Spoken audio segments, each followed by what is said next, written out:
तो हेलो दोस्तों, कैसे हैं आप लोग। उम्मीद करते हैं बहुत अच्छे होंगे और अपनी पढ़ाई को बहुत ही ज़बरदस्त तरीके से कर रहे होंगे। तो आज हम लोग प्रतिशत में एक नया टॉपिक शुरू करने वाले हैं, जिसमें आज हम लोग देखेंगे जनसंख्या वृद्धि अथवा कमी पर आधारित फार्मूला और उसके प्रश्न।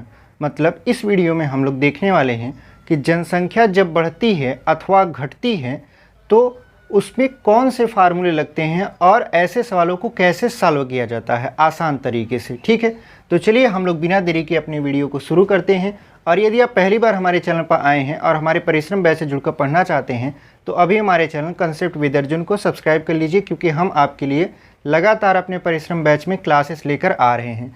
तो आज हम लोग पढ़ने वाले हैं जनसंख्या वृद्धि अथवा कमी पर आधारित प्रश्न और उससे रिलेटेड सारे फार्मूले। तो जो हमारा पहला फार्मूला रहने वाला है उसको हम लोग डिस्कस करते हैं। देखिए, ये जो पहला फार्मूला है वो किस तरीके से बनेगा। तो मान लीजिए कि शुरुआत में किसी नगर की जनसंख्या P थी। शुरुआत में किसी नगर की जनसंख्या कितना था? P था। n वर्ष पश्चात, कितने वर्ष पश्चात?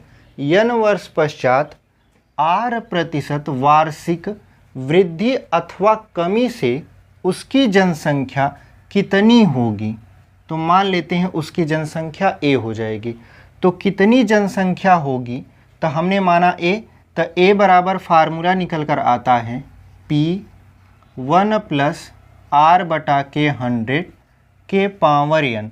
आप जब निकालते होगे चक्रवृद्धि मिश्रधन तो आप यही फार्मूला यूज करते होगे। ठीक है, तो ये फार्मूला जनसंख्या की वृद्धि अथवा कमी पर भी यूज होता है। हमने क्या कहा कि मान लेते हैं किसी नगर की जनसंख्या, वर्तमान जनसंख्या P है। ये क्या है? वर्तमान जनसंख्या है। उसके बाद n क्या है? n है आपका समय, जो कि अक्सर वर्ष में रहता है। उसके बाद R क्या है? R है आपका प्रतिशत वृद्धि अथवा कमी, प्रतिशत वृद्धि अथवा कमी। ठीक है, उसके बाद A क्या है? n वर्ष पश्चात जनसंख्या। ये क्या है? n वर्ष पश्चात जनसंख्या। ठीक है, तो n वर्ष पश्चात जनसंख्या कितना होगा? A होगा। तो A बराबर क्या निकालें हम लोग? P1 + R/100 की पावर n। ठीक है, अगर ये फार्मूला थोड़ा सा उल्टा हो जाए, उल्टा का मतलब ये किस पर लगेगा? ये n वर्ष पश्चात वाला है। ठीक है, n वर्ष पश्चात अगर जनसंख्या पूछे तो A बराबर P1 + R/100 की पावर n। लेकिन यही अगर उल्टा कर दे, उल्टा का मतलब मान लेते हैं ये पहला फार्मूला है। अगर दूसरा फार्मूला आपसे कुछ इस तरीके से पूछे कि अच्छा आप ये बता तो चुके कि n वर्ष पश्चात जनसंख्या का फार्मूला, लेकिन अगर आपसे पूछ ले कि n वर्ष पूर्व जनसंख्या कितनी होगी, क्या पूछ ले? n वर्ष पूर्व जनसंख्या। ठीक है, n वर्ष पूर्व अगर जनसंख्या पूछे तो यही जो यहाँ गुणा में है वो भाग में हो जाएगा, यानी A अपने जगह पर रहेगा P बटा, अब यहाँ पे देखिए, यहाँ पे ये गुणा में था लेकिन अब ये कहाँ चला जाएगा? भाग में, यानी ये हो जाएगा 1 + R/100 के पावर n। यानी अगर किसी नगर की जनसंख्या P है और n वर्ष पश्चात जनसंख्या R% वार्षिक वृद्धि से A हो जाता है तो A बराबर फार्मूला n वर्ष पश्चात जनसंख्या अगर पूछे तो P1 + R/100 के पावर n। और अगर पूछे n वर्ष पूर्व जनसंख्या बताइए तो A बराबर P/1 + R के पावर, मतलब R/100 के पावर n हो जाएगा। तो उम्मीद करते हैं आपको ये फार्मूला बहुत अच्छे तरीके से समझ में आया है। चलिए इस पर आधारित हम लोग प्रश्न सॉल्व करते हैं, तब ज़्यादा अच्छे तरीके से समझ में आएगा। फार्मूले पर हमारा आधारित जो पहला प्रश्न रहने वाला है वो कुछ इस तरीके से है। आपको इधर दिख रहा होगा कि एक कस्बे की जनसंख्या 1,76,400 है। यदि इसमें 5% वार्षिक दर से वृद्धि हो तब पहला जो आपका सवाल कर रहा है कि 2 वर्ष बाद इसकी जनसंख्या कितनी होगी। तो आप ध्यान से देखिए कि जो हम फार्मूला अभी बताए हैं उसमें हमने कहा कि अगर किसी नगर की जनसंख्या वर्तमान में P है तो यहाँ पे P बराबर देखिए आपका दिया है, कितना दिया है आपका? यहाँ पे दिया है 1,76,400, ठीक है। उसके बाद आर का मान दिया है कि 5% वार्षिक दर से क्या हो रही है, वृद्धि हो रही है। यन का मान दिया है कि 2 वर्ष बाद आप बताइए कितनी जनसंख्या होगी, यानी ए का मान आपसे क्या कर रहा है, पूछ रहा है, ठीक है। तो हम लोग क्या करेंगे, डायरेक्टली फार्मूले बैठाएंगे और अपना सवाल सॉल्व कर लेंगे। तो ए बराबर क्या होता है, पी की जगह पर लिख देंगे 1,76,400 और यहाँ पे 1 + आर की जगह लिखेंगे 5/100 की पावर n की जगह 2। अच्छा, अगर ये पूछ ले, मान लेते हैं कि ये पूछ लिया है 2 वर्ष बाद की जनसंख्या, अगर पूछ ले कि ये बताइए 2 वर्ष पूर्व की जनसंख्या, तो उसके लिए भी हमने क्या किया है, आपको फार्मूला बताया है। लेकिन अगर ये कहे कि 2 वर्ष बाद जनसंख्या घट रही है, तो यहाँ पे प्लस की जगह क्या हो जाएगा, माइनस हो जाएगा। यानी अगर जनसंख्या बढ़ रही है तो यहाँ पे आप प्लस लगाओगे, और अगर जनसंख्या घट रही है तो यहाँ पे क्या हो जाएगा, माइनस हो जाएगा। अभी हम सवाल लेकर आए हैं, उसको भी सॉल्व करवाएंगे। फिलहाल इसको देख लेते हैं। तो देखिए यहाँ पे अगर इसको 5 से काटें तो 5 दूना 10 यानी 20 हो गया, तो 20 से कम 20 और यहाँ ऊपर 1 बचेगा, तो ये हो जाएगा 21। यानी कुल मिला जुला कर ये हो जाएगा आपका यहाँ पर 20 से कम 20 1 21, और ये 2 बार लिखा जाएगा। तो हम लिख देते हैं 21/20 गुणे 21/20।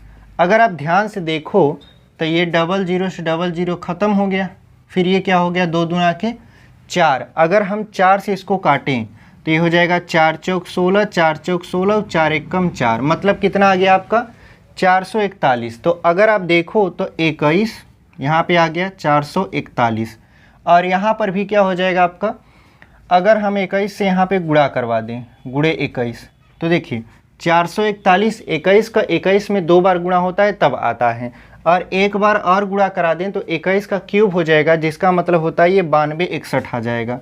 यानी 92 61 गुणे क्या हो जाएगा 21। अब देखिए यहाँ पर, अब ऑप्शन देखिए, ऑप्शन यहाँ पर दिया है, देखिए पहला दिया है आपका 1,94,481, दूसरा दिया है 1,94,581, तीसरा दिया है 1,94,000 आपका 482, और चौथा जो ऑप्शन दिया है वो दिया है आपका 1,84,481। तो अगर आप ध्यान से देखो तो 21 का गुणा करोगे तो यहाँ पे 21 आएगा, तो 21 से कम क्या हो गया यहाँ पे 21, तो यहाँ पे लिख देते हैं। उसके बाद दिखाई 21 छक्का कितना होता है 126, 126 में 2 जोड़ोगे तो कितना हो जाएगा 128। इसका मतलब ये है कि आपका जो 2 अंक हैं लास्ट के वो कितना आ जाएंगे 81। उसके बाद देखिए 21 दूना 42, 42 में अगर आप 12 को जोड़ोगे तो कितना आ जाएगा 54, और हाथ में कितना लगेगा 5। उसके बाद क्या हो जाएगा 21 9 189, 189 में अगर आप 5 को जोड़ोगे तो कितना हो जाएगा 194, ठीक है। क्योंकि आपका जानते हो 9 5 14 होता है, तो ये हो गया आपका 1,94,481। तो कौन सा विकल्प आपका मैच किया, तो आप देखिए 1,94,481 ऑप्शन नंबर पहला ही है, वही आपका क्या हो जाएगा, सही उत्तर हो जाएगा। यानी option number A is the right answer. उम्मीद करते हैं आपको ये सवाल बहुत अच्छे तरीके से समझ में आया होगा। इसका जो दूसरा ऑप्शन है उसमें पूछ रहा है कि 2 वर्ष पूर्व कस्बे की जनसंख्या कितना होगा। मतलब ये पहला सवाल था, इसमें 2 ऑप्शन थे। पहला ऑप्शन ये था कि 2 वर्ष बाद जनसंख्या बताइए, दूसरा ऑप्शन ये है कि 2 वर्ष पूर्व जनसंख्या बताइए। तो 2 वर्ष पूर्व जनसंख्या बताने के लिए हमने फार्मूला आपको बताया है A बराबर P, यहाँ पर 1 + R/100 के पावर n। आपको P भी पता है, R भी पता है, n भी पता है, तो A बराबर क्या कर देंगे हम लोग, P का मान कितना दिया था, तो आप देखो कि 1,76,400 दिया था। उसके बाद यहाँ पर 1 + R का मान दिया है 5/100 के पावर, चूँकि 2 वर्ष पूछा है तो 2 लिख देंगे। अब आप देखिए 5 से इसको काटेंगे तो हो जाएगा ये 20, 20 से कम 20 और 1 यहाँ बचा है तो 21 हो जाएगा। यानी A बराबर कुल मिला जुला कर यहाँ पर 1,76,400 बटा ये हो जाएगा 21/20 का स्क्वायर, ठीक है। अब अगर हम इस बटा को तोड़ें, मतलब गुणा में कन्वर्ट करें, तो ये जो 20 है ये ऊपर चला जाएगा, 21 नीचे ही रहेगा। तो कहने का मतलब ये है कि ये हो जाएगा आपका 1,76,400 गुणे, चूँकि ये 2 बार है तो ऊपर जाएगा तो 20 गुणे कितना हो जाएगा 20, और नीचे अगर 21 का स्क्वायर कर देंगे तो 441 आ जाएगा। अगर हम 441 का 4 बार पहाड़ा पढ़ें तो ये 1,76,400 बार में क्या हो जाएगा, कट जाएगा। ठीक है, आप देखो गुणा करवा दो, 4 दूना 8, 8 दूना 16, मतलब ये हो जाएगा 1,60,000। ये किसका मान आया है, ये ए का मान आया है। इसका मतलब ये है कि 2 वर्ष पूर्व जो जनसंख्या होगी, अगर वर्तमान जनसंख्या 1,76,400 है तो 2 साल पहले जो जनसंख्या होगी वो होगी 1,60,000। तो उम्मीद करते हैं आपको ये बहुत अच्छे तरीके से समझ में आया है। तो कौन सा ऑप्शन आपका सही हो जाएगा, आप देखिए ऑप्शन नंबर बी में दिया है 1,60,000, वही आपका क्या हो जाएगा, सही उत्तर हो जाएगा। ठीक है, चलिए बढ़ते हैं अपने अगले प्रश्न पर। अगला जो हमारा प्रश्न है वो कुछ इस तरीके से है कि एक मशीन का मूल्य प्रति वर्ष 10% घटता है। यदि इसका वर्तमान मूल्य 50,000 रुपया है तो 2 वर्ष बाद मशीन का मूल्य कितना होगा। तो आप देखो कि यहाँ पर 10% प्रति वर्ष क्या करता है, वो घटता है। तो जब घटता है तो हमने आपको फार्मूला बताया है कि A बराबर P1 माइनस R बटा 100 की पावर n करिए।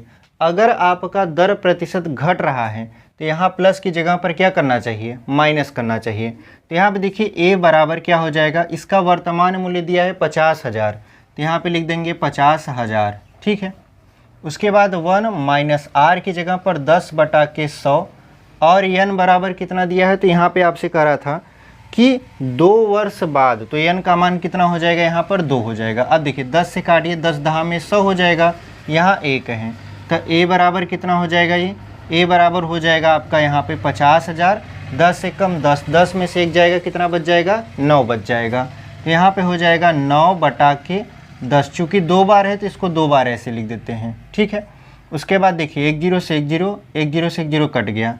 फिर यहाँ पर क्या हो गया, 9 9 81, 81 में अगर हम 5 से गुणा करा दें तो 5 1 कम 5 और 5 8 40, फिर डबल 0 है लगा देंगे, यानी जो A बराबर आएगा आपका वो आएगा 40,500 रुपया। कितना आ गया आपका, 40,500। इसका मतलब ये है कि अगर उस मशीन का जो मूल्य था पहले 50,000 रुपया था, लेकिन 10% वार्षिक उसमें आपका गिरावट देखा गया, तो 2 वर्ष बाद उसका मूल्य घटकर कितना हो गया, 40,500। तो कौन सा विकल्प आपका सही हो जाएगा, देखिए यहाँ पे 4 ऑप्शन दिए हैं आपके पास।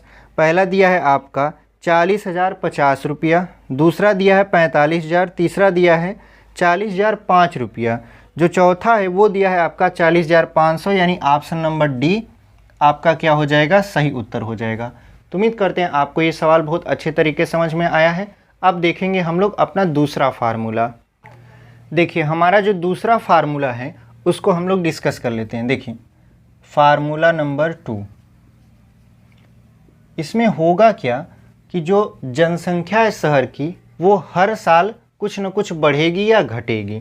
जैसे समझिए, मान लेते हैं कि किसी शहर की वर्तमान जनसंख्या P है, और पहले साल, दूसरे साल, तीसरे साल, ऐसे चौथा पाँचवा चलता रहेगा। इवन आपको अक्सर 3 साल का जनसंख्या काउंट करने को दिया जाएगा। तो अगर उसकी जनसंख्या वर्तमान में P है, पहले साल अगर उसकी जनसंख्या में R% का बदलाव देखा गया, R की जगह R1 लिख दें। उसके बाद दूसरे साल जनसंख्या में R2% का बदलाव देखा गया। उसके बाद तीसरे साल क्या हुआ, तीसरे साल R3% का बदलाव देखा गया। बदलाव हम इसलिए कह रहे हैं क्योंकि जनसंख्या बढ़ भी सकती है, घट भी सकती है। जैसे अगर मान लेते हैं कि वर्तमान जनसंख्या P है, पहले वर्ष जनसंख्या बढ़ गई और दूसरे वर्ष घट गई, या पहले वर्ष घट गई, दूसरे वर्ष बढ़ गई, तीसरे वर्ष सेम रही, तो अगर जनसंख्या बढ़ रही है तब तो प्लस का चिन्ह, लेकिन अगर जनसंख्या घट रही है तब माइनस का चिन्ह लगाएंगे। इस बात का ध्यान रखिएगा। तो अगर हम बात करें कि मान लेते हैं 1 2 3, तो 3 साल बाद इसकी जनसंख्या कितना होगा, तो आप देखो अगर जनसंख्या लगातार बढ़ रही है तो यहाँ पे हो जाएगा P1 प्लस R1 बटा 100। ठीक है, यहाँ पर कैपिटल R लिख देते हैं, यहाँ पर हो जाएगा R1 बटा 100, फिर यहीं पर हो जाएगा 1 प्लस R2 बटा के 100, फिर यहीं हो जाएगा आपका 1 प्लस R3/100। ये तीनों साल जनसंख्या बढ़ी है, इसलिए तीनों में क्या लगा है, प्लस लगा है।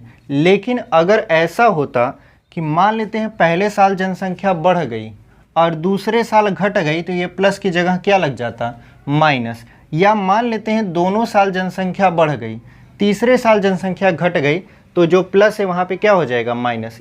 यानी आप ध्यान बस इतना रखिएगा कि अगर जनसंख्या बढ़ रही है तब प्लस, और अगर जनसंख्या घट रही है तो माइनस लगेगा। तो उम्मीद करते हैं आपको ये फार्मूला बहुत अच्छे तरीके से समझ में आया है। चलिए इस पर आधारित एक प्रश्न सॉल्व कर लेते हैं तो और अच्छे से क्लियर हो जाएगा। इस फार्मूले पर आधारित जो हमारा सवाल होने वाला है वो कुछ इस तरीके से है कि किसी शहर की जनसंख्या वर्ष 2004 में 10 लाख थी। ठीक है, कितना लाख था, 10 लाख। आपका वर्ष 2005 में 15% की वृद्धि, वर्ष 2006 में 35% की कमी तथा वर्ष 2007 में 45% की वृद्धि होती है। तो वर्ष 2007 के अंत में उस शहर की जनसंख्या कितनी होगी। तो देखिए यहाँ पर आप ध्यान दीजिए कि वर्तमान जनसंख्या कितना कहा है, 10 लाख। तो यहाँ पर आप 6 जीरो लगाएंगे, इकाई, दहाई, सैकड़ा, हज़ार, 10,000, लाख, 10 लाख। ठीक है, तो अगर आप देखो तो वर्तमान जनसंख्या इसका जो P है वो कितना दिया है, 10 लाख। 2004 मतलब पहला वर्ष में कितने प्रतिशत की वृद्धि अथवा कमी होती है। तो आप देख रहे हो कि वर्ष 2004 में तो आपका 10 लाख था, लेकिन 2005 हुआ और जनसंख्या में वृद्धि देखी गई, कितने की, 15% की। तो यहाँ पर 15%। उसके बाद अगर बात करें 2006 की, तो 2006 में कमी देखी गई, कितने की, 35% की। और अगर वही बात करें 2007 की, तो 2007 में क्या किया गया, 45% का क्या किया गया, वृद्धि देखा गया। ठीक है, तो आपको बताना है कि 2007 के अंत तक जनसंख्या कितनी रह जाएगी। तो देखिए यहाँ पर इसमें वृद्धि हो रहा है, इसमें कमी हो रहा है, इसमें वृद्धि हो रहा है, मतलब 2 लोग बढ़ रहे हैं और 1 लोग घट रहा है, यही हो रहा है। तो आप देखिए फार्मूला जाने थे A बराबर P, तो P का मान कितना है, 10 लाख। यहाँ पर हम लोग 1 लिख के 6 जीरो लिख दिए। उसके बाद यहाँ पे 1 प्लस R1 कितना है, तो 15।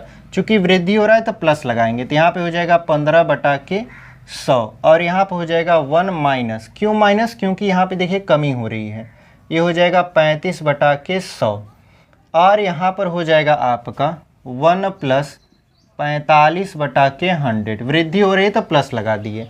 अब देखिए अगर हम देखें तो 100 एक कम 100 में 15 जोड़ेंगे तो कितना हो जाएगा, 115। ऐसे ही अगर 100 एक कम 100 में से 35 को घटाएंगे तो बचेगा 65। फिर यहाँ पे 100 एक कम 100 में 45 को जोड़ेंगे तो कितना हो जाएगा, ये 145। ठीक है, तो अगर हम देखें A बराबर, तो ये हो जाएगा आपका 1 लिख के 6 जीरो। उसके बाद यहाँ पर हो जाएगा 115/100, फिर गुणे 65/100, फिर गुणे 145/100। तो देखिए 2 4 2 6, 6 जीरो यहाँ पर भी है, 6 जीरो यहाँ पर भी, तो ये पूरा का पूरा क्या हो जाएगा, कट जाएगा। अब हमको गुणा करवाना है 115, 65 और 145 का। तो अगर हम इसका गुणा करवाएंगे तो बहुत ज़्यादा टाइम लगेगा। ठीक है, तो पहले तो हम लोग ऑप्शन देखते हैं कि ऑप्शन क्या क्या दिया है। आप देखिए कि अगर हम 5 का 5 में गुणा करवा दें, इकाई इकाई समझिए, तो 5 पचे कितना हो जाएगा, 25। यानी 25 में इकाई का अंक कितना आएगा, 5 आएगा। इस 5 का फिर 5 में गुणा करवा दें तो कितना आएगा, 5 पचे 25। इसका मतलब ये है कि जो भी ऑप्शन आपका होगा उसमें इकाई का अंक 5 होगा। तो 4 ऑप्शन आपके दिए हैं, कौन कौन सा, यहाँ पे दिया है ऑप्शन नंबर A 15 लाख। ठीक है, उसके बाद ऑप्शन नंबर B यहाँ पर देखिए दिया है आपका 14,95,350। ऑप्शन नंबर C ऐसे ही दिया है आपका 12,93,250। ऑप्शन नंबर जो D है वो दिया है आपका 10,83,875। तो आप देखो 875 लिखा है, तो 75 में इकाई का अंक कितना है, 5 है। इसका मतलब ये है कि सब का गुणा जब करवाएंगे तो किस ऑप्शन से मैच कर रहा है, वो ऑप्शन नंबर D से मैच कर रहा है।